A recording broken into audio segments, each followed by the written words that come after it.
नमस्कार. श्री ज्ञानेश्वरी गुढार्थ दीपिका श्री बाबाजी महाराज पंडित भाग 75.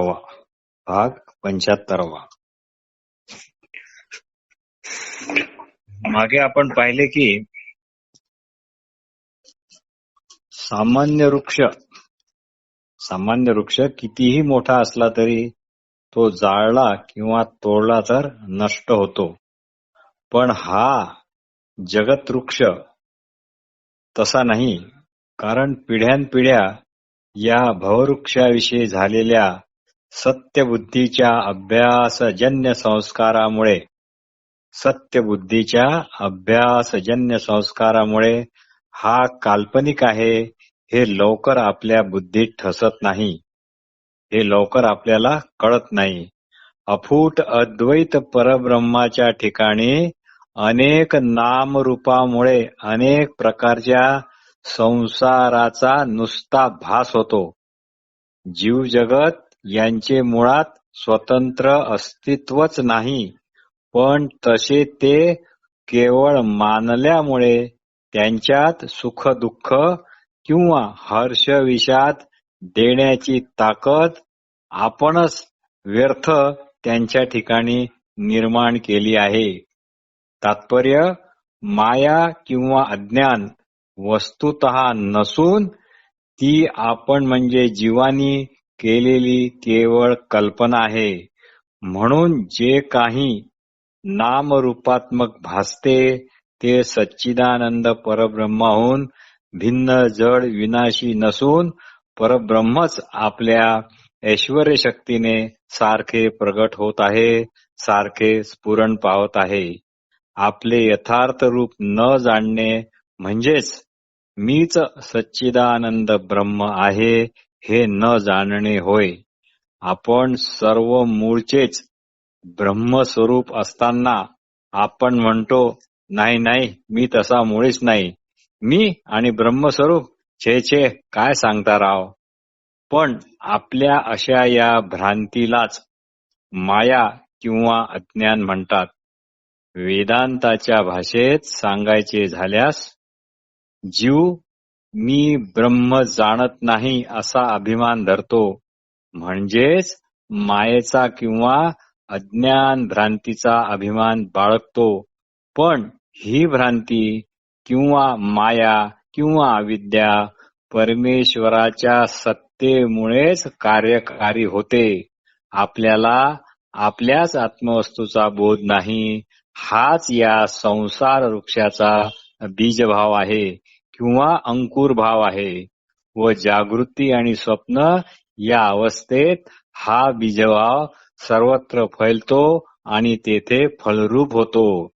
थोडक्यात बीजभाव म्हणजे संसार वृक्षाची अव्यक्त दशा आणि फलभाव म्हणजे संसार वृक्षाची नामरूपात्मक व्यक्त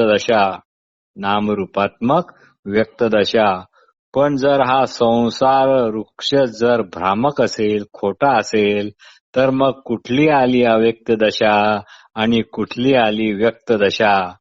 फक्त एवढेच महत्वाचे आहे की अज्ञानामुळे व्यक्त दशा अव्यक्त दशा या भानगडी उत्पन्न झाल्या आहेत.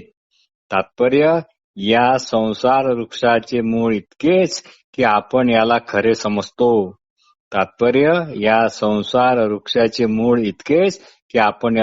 समजतो. या गैरसमजुतीतच याचे मूळ आहे. म्हणजे आपण म्हटले की हा आहे तर तो आहे, आणि आपण म्हटले नाही तर तो नाही. निवड आपल्यालाच करायची आहे. शेवटी आपणच याला सत्तावान किंवा क्षणभंगूर ठरवू शकतो. एकच पुरुष स्वप्नात डोंगर, दऱ्या, नदी, नाले, आकाश, समुद्र, प्रचंड जनसमुदाय इत्यादी आपला आपणच होतो. आपणच आपला शत्रू होतो, आपणच आपला मित्र होतो, आपणच आपली पत्नी होतो, आपणच आपली मुळे बाळे होतो. तसा हा संसार वृक्ष नसूनही असल्यासारखा विस्तार पावला आहे व सुखदुःखाला कारणीभूत झालेला आहे. जैसा आपणची स्वप्नी परिवार एकाचिया. जैसा आपणची स्वप्नी परिवार एकाची या. आता पुढील भाग. तर अशा या संसाराला लोक अश्वस्त वृक्ष का म्हणतात ते पण ऐकून घे. अस्वस्थ म्हणजे अशाश्वत. ज्या प्रपंचरूप वृक्षाची उद्यापर्यंत देखील सारखी एकसारखी स्थिती राहू शकत नाही, म्हणजे काहीच गॅरंटी नाही असा. त्याप्रमाणे एक क्षण लोटत नाही तर मेघाचे नाना रंग पालटतात, किंवा वीज क्षणभरी स्थिर राहत नाही. जैसा न लोटता क्षण मेघ होय नाना वर्ण, का विजू नसे संपूर्ण निमेषभरी. किंवा एकसारखे हलत असल्यामुळे कमळाच्या पाकळीवरील पाणी एका ठिकाणी स्थिर राहत नाही. कापतया पद्मदळा वरलिया बैसका नाही जळा, का चित्त जैसे व्याकुळा माणसाचे. किंवा व्याकुळ माणसाचे चित्त क्षणभरही स्थिर राहत नाही, त्याप्रमाणे या प्रपंच वृक्षाची स्थिती आहे. हा क्षणोक्षणी नाश पावत जातो, म्हणूनच याला अश्वस्थ असे म्हणतात. अश्वस्थ या नावाने पिंपळाचा वृक्ष असा अर्थ निघतो, पण भगवंताचा तसा म्हणण्याचा अर्थ दिसत नाही. याचा अलौकिक म्हणजे आध्यात्मिक अर्थ असा आहे की हा संसार वृक्ष क्षणिक आहे व भगवंतांचा अभिप्राय पण हाच आहे. पण याच्यावर अविनाशीपणाचा व्यर्थ आरोप होतो. ज्याप्रमाणे समुद्र एकीकडे मेघाच्या रूपाने आपल्यातूनच पाणी काढून मेघांना देतो, ज्याप्रमाणे समुद्र एकीकडे मेघाच्या रूपाने आपल्यातूनच पाणी काढून मेघांना देतो आणि तेच पाणी नदी वापस करीत असते, म्हणून समुद्र कमी होत नाही किंवा भरला जात नाही. सदा सर्वदा तो पूर्णच असा असतो. परंतु हे सर्व मेघ व नदी यांचा संबंध आहे तोपर्यंतच. याप्रमाणे या संसार वृक्षाचे होणे जाणे प्रवाहाप्रमाणे अगदी लागोपाठ होत असल्यामुळे लक्षात येत नाही, म्हणून भ्रमाने लोक याला अव्यय असेही म्हणतात. फार वेगाने फिरत असलेले रथाचे चाक जमिनीत रुतल्यासारखे दिसते, त्याप्रमाणे काळ लोटल्याबरोबर जशी या संसार वृक्षाच्या जीव शाखेची फांदी वाळून गळून पडते, तर अजून कोट्यावधी प्राणीरूप शाखांच्या नवीन नवीन फायद्या उगवतात आणि त्यामुळे याचे सातत्य टिकून राहते. या वृक्षाच्या ठिकाणी अविनाशीपणाचा भ्रम उत्पन्न होतो.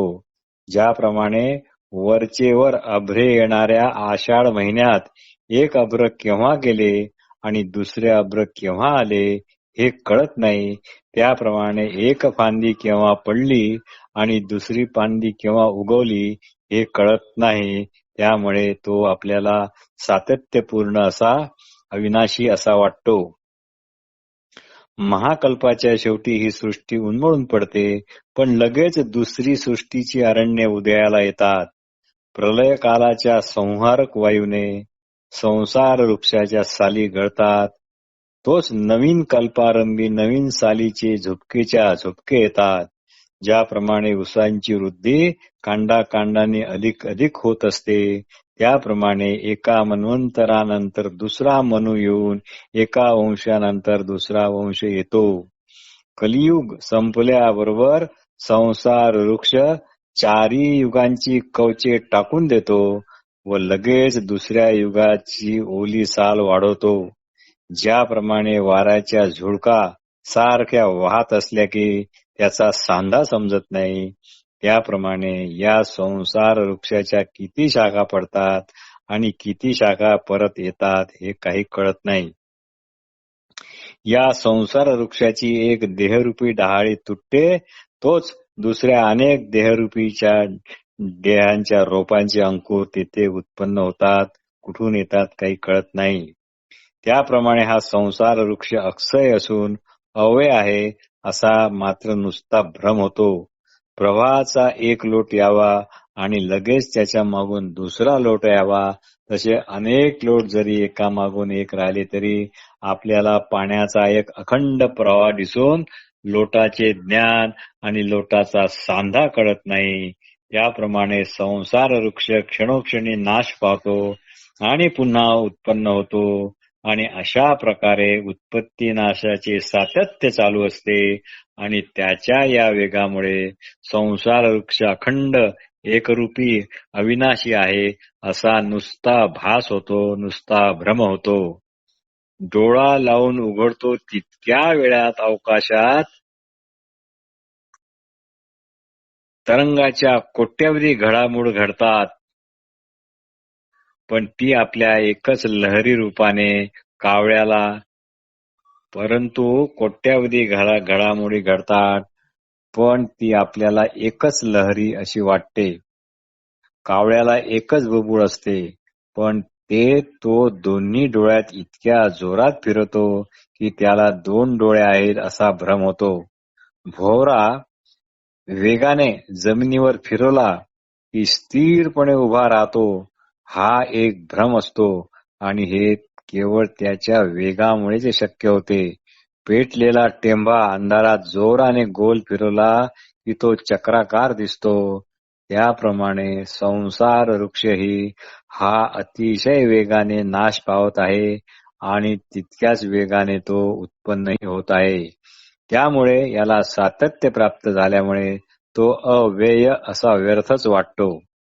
ज्याचे या वेगाकडे लक्ष असते त्याला हे पक्के लक्षात आले आहे की हा क्षणिक आहे, म्हणून या संसार वृक्षाचे अज्ञाना वाचून दुसरे काहीही कारण नाही. हे जाणणारा खरोखरच वेदांत सिद्धांत जाणणारा योग्य पुरुष होय आणि त्यालाच पूज्य असे म्हणता येते. असो हा पालदाळ पुरे.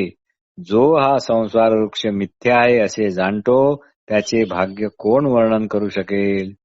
या सर्व ओव्यावरून ज्ञानेश्वरांनी जगताविषयी दृष्टी सृष्टीवाद मानला आहे. या सर्व ओव्यामधून ज्ञानेश्वरांनी जगताविषयी दृष्टी सृष्टीवाद मानला आहे. जोपर्यंत पदार्थाची आपण कल्पना करतो तोपर्यंतच जोपर्यंत पदार्थाची आपण कल्पना करतो तोपर्यंतच तो पदार्थ असतो व पदार्थ विसरला गेला की तो नसतोच म्हणजे नाश पावतो, असा दृष्टी सृष्टीवादाचा मुख्य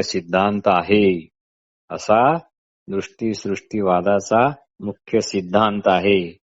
पदार्थाच्या कल्पना क्षणोक्षणी बदलतात व पूर्व कल्पना विसरल्या जातात, म्हणून पदार्थ क्षणभंगूर मानले जातात. अर्थात सर्व सृष्टी जीवाच्या कल्पनेने एकदम स्वप्नाप्रमाणे निर्माण झाली असून ती कल्पनेच्याच लयाबरोबर लय पावते. अर्थात प्रत्येकाचे विश्व आपापल्या कल्पनेवरच अवलंबून आहे. त्यामुळे एकाच्या विश्वात दुसऱ्याचा प्रवेश नसतो. सृष्टीच्या उत्पत्तीचा आणि लयाचा क्रम हा मध्यम अधिकाऱ्यासाठी सांगितला असून सृष्टीची उत्पत्ती व लय स्वप्नाप्रमाणे युगपत होतात हे श्रेष्ठ अधिकाऱ्यांकरता सांगितले आहे. हे परत ऐका. सृष्टीच्या उत्पत्तीचा व लयाचा क्रम हा मध्यम अधिकाऱ्यांसाठी सांगितला असून सृष्टीची उत्पत्ती व लय स्वप्नाप्रमाणे युगपत होतात हे श्रेष्ठ अधिकाऱ्यांकरता सांगितले आहे. असो तर अशा या प्रपंच वृक्षाच्या डहाळ्या खालीवर अशा असंख्य पसरल्या आहेत. दृढ आत्मज्ञान व अहंकार बुद्धी मन पंचमात भूते यांच्या योगाने स्वेदज जारज अंतज उद्भिज असे 4 फोक आधीच बुडापासून उत्पन्न झाले असतात. या एका एका फांदीच्या अंगावर 84 लक्ष अशा अनेक करोडो फांद्या फुटतात. यात स्त्री पुरुष नपुंसक असे अनेक भेद असतात.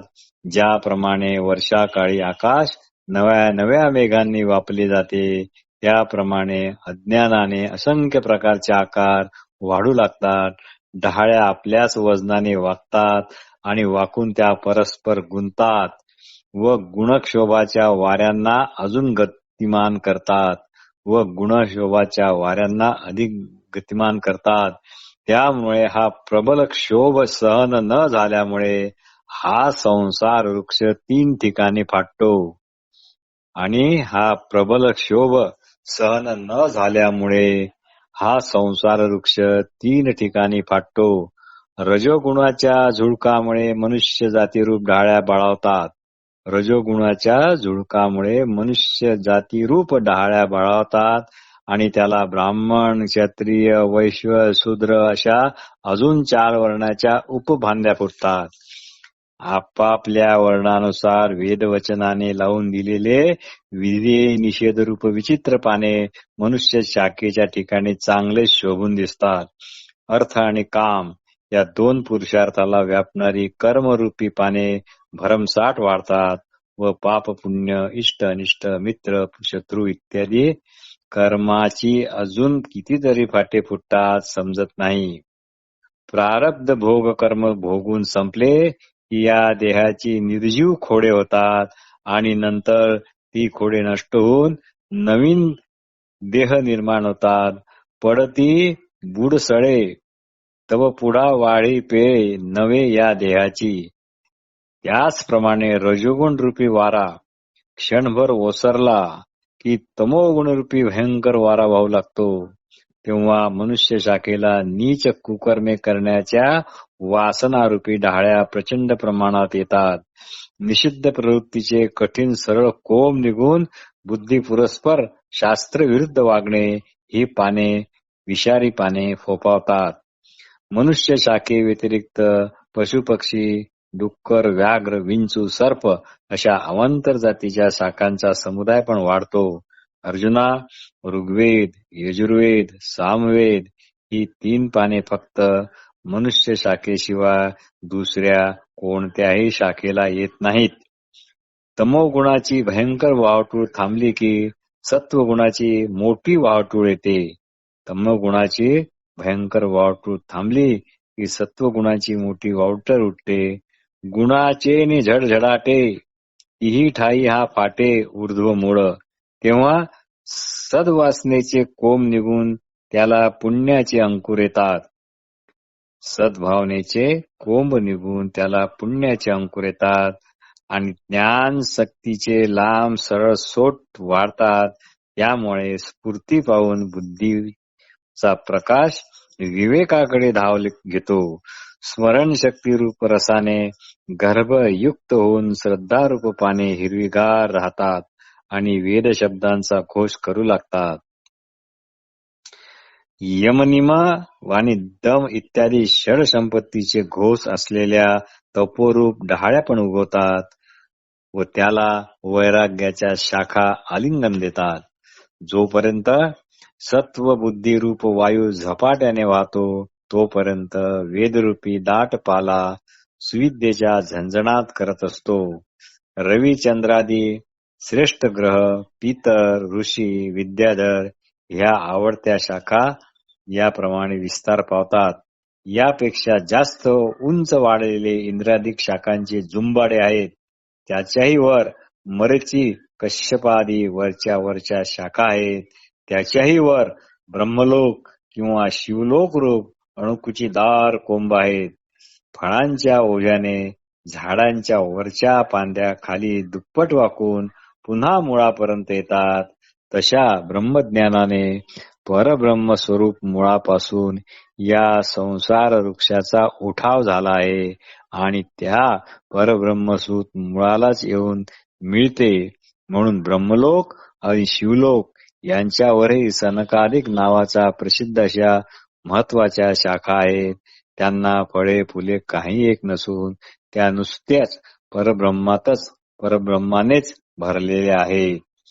आता हा वृक्ष कशाने उपटला जातो ते पण सांगतो, ते पण ऐक.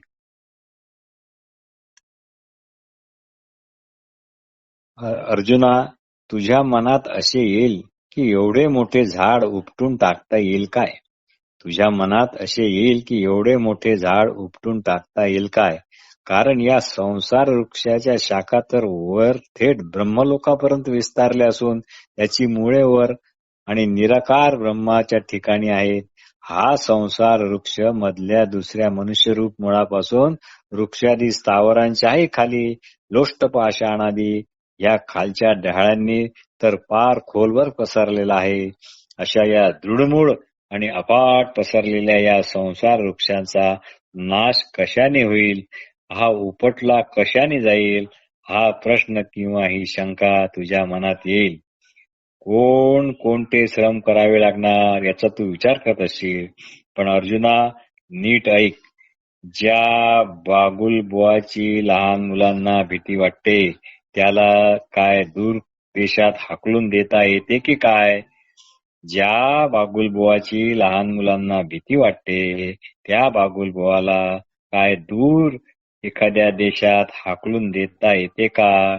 आकाशातील गंधर्व नगराचा कोट पाडावा लागतो काय? सश्याचे शिंग हाताने पकडून ते मोडावे लागते काय? आकाशाला पुष्प असले तरच ते आपण तोडू ना. त्याप्रमाणे अर्जुना, हा संसार वृक्ष खरोखरच नाही.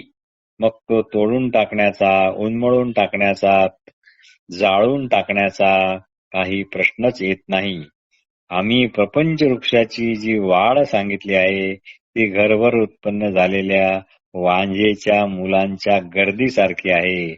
जाग आल्यावर स्वप्नात ऐकू येत असलेली बडबड, प्रवचन इत्यादी इत्यादी आपोआप बंद पडतात. त्याप्रमाणे संसार वृक्षाची ही रंगवलेली संपूर्ण कहाणी अर्थहीन आहे. त्याप्रमाणे संसार वृक्षाची आतापर्यंत आपण ऐकलेली आणि रंगवलेली संपूर्ण कहाणी अर्थहीन आहे. आम्ही निरूपण केलेला हा संसार वृक्ष हे अर्जुना खरोखरच असता तर तो कोणाच्या बापाला उपटता आला असता काय? आम्ही निर्माण केलेला हा संसार वृक्ष हे अर्जुना, आम्ही निरूपण केलेला हा संसार वृक्ष हे अर्जुना खरोखरच असता तर तो कोणाच्या बापाला उपटता आला असता काय? किंवा कोण सखीचा लाल त्याला उपटू शकतो? नुसत्या फुंकण्याने आकाशातील अब्रे नष्ट होतील काय? अरे अर्जुना, मी जे संसार वृक्षाचे वर्णन केले ते म्हणजे कासवीच्या तुपापासून केलेले पदार्थ जेवताना ताटात वाढण्यासारखे आहे.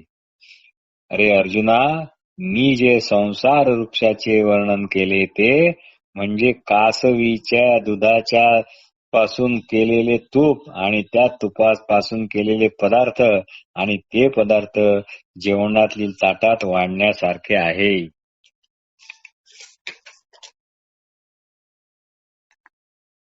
कासवीला दूध नसते, ती आपल्या पिलांचे पोषण केवळ दृष्टीने करते. म्हणजे ती आपल्या मुलांकडे पिलांकडे दृष्टीने पाहते आणि त्या दृष्टीतूनच ती त्याचे भरण पोषण करते. म्हणून दूधच नाही तर तूप कसे होणार? म्हणून दूधच नाही तर तूप कसे होणार? तात्पर्य, ज्ञान दृष्टीने पाहता संसार सृष्टीचे वर्णन हे केवळ शब्द मात्र आहे, केवळ शब्द मार्थ आहे, अर्थहीन आहे. अर्जुना, अरे मृगजळाची भरलेली तळी दुरूनच पाहायला चांगली असतात, पण त्याच्या योगाने धान्य किंवा केळी अशी थोडीच पिकवता येतात. अरे अर्जुना, या संसार वृक्षाचे मूळ म्हणजे केवळ आणि केवळ अज्ञान होय. अरे हे अज्ञान मुळातच जर नाही म्हणजे भ्रांतिरूप आहे तर त्याच्यापासून उत्पन्न झालेले संसार रूप कार्य ते तरी कसे खरे असणार? अर्जुना, अरे या संसार वृक्षाला अंत नाही म्हणतात तेही खरे आहे म्हणा. जाग येत नाही तोपर्यंत झोप राहते, त्या अगोदर ती संपत नाही. पहाट झाल्याबरोबर रात्र संपते आणि त्यापूर्वी त्याप्रमाणे अर्जुना, आत्मानात्म विवेक जोपर्यंत चित्तात उत्पन्न होत नाही तोपर्यंत या संसार वृक्षाचा अंतही होत नाही. तैसा जव पार्था विवेक नुधवी माथा, तव अंत नाही अस्वत्ता भवरूपयया. जोपर्यंत वाहणारा वारा शांत होऊन तिथल्या तिथे स्थिर होत नाही तोपर्यंत समुद्राचे पाणी असंख्य तरंग रूपून सारखे तरंग तरंग उठतच राहतात. सूर्य अस्तास गेला की मृगजळाचा भास आपोआप नाहीसा होतो. दिवा विझवला असता आपोआप प्रकाश पण गायब होतो. त्याप्रमाणे संसार वृक्षाचे मूळ बीज जी अविद्या किंवा अज्ञान ही ज्या ज्ञानाने नाहीशी होते ते ब्रह्मज्ञान प्रगट झाले तरच या संसार वृक्षाचा नाश होतो. हा संसार वृक्ष मुळातून उमळून पडतो. हा संसार वृक्ष मुळात नाही असाच असतो, एरवी नाही. म्हणून सूर्य जै हारपे, तै मृगजळा भास लोपे, का प्रभा जाय दीपे मावलोनी. तैसे मूळ बीज खाये, ते ज्ञान जे उभे होय, तैची दया अंत आहे, एरवी नाही. या संसार वृक्षाला जो अनादी शब्द लावला आहे तो खराच आहे, कारण या संसार वृक्षाच्या ठिकाणी संसार वृक्ष म्हणून किंचितही सत्यता नाही. म्हणजे जर संसार अस्तित्वातच नाही तर त्याचा उत्पत्तीचा विचार करणे पण व्यर्थ होय. कोणी उत्पत्ती केली याचा विचार करणे पण व्यर्थच होय. म्हणून अर्जुना, जे उत्पन्न होत नाही अशांची माय कोणती आहे हे कोण आणि कसे सांगणार. म्हणून अस्तित्वातच नसल्यामुळे हा संसार वृक्ष अनादी म्हटला जातो. वंदेच्या मुलाची पत्रिका काय बघणार आणि त्याच्याकरता कोणती मुलगी शोधणार. आकाशात खरोखर निळी भूमी असते काय. आकाश पुष्पांचे देठ कोणी तोडावे. म्हणून नसलेल्या संसाराला कारण, उत्पत्ती करता नाश असे कसे काय सोडणार. अर्जुना, या दृष्टीनेच या संसार वृक्षाला आदी अंत नसून हा फक्त मध्येच्या मध्येच उपटल्यासारखा आहे. म्हणूनच तो भ्रांतिजन्य आहे. ज्याप्रमाणे मृगजळाचा प्रवाह ब्रह्मगिरीहून निघत नसतो व समुद्रासही मिळत नाही, परंतु मध्येच व्यर्थ भासतो, याला उत्पत्ती नाश नाहीत. पण याचे कौतुक असे आहे की हा खोटा असूनही खरा भासतो. आकाशात नाना रंगांनी भरलेले इंद्रधनुष्य दिसते, त्याप्रमाणे अज्ञानी लोकांना संसार वृक्ष नसूनही असल्यासारखा दिसतो. ज्याप्रमाणे गारुडी दोरीचा साप दाखवून लोकांना भुलवितो, तसाच अज्ञानी पुरुषाला संसारच खरा आहे, सुखदुःखाला कारण आहे, हर्ष विषादाला कारण आहे, असा भ्रम होतो. ज्याप्रमाणे आकाशात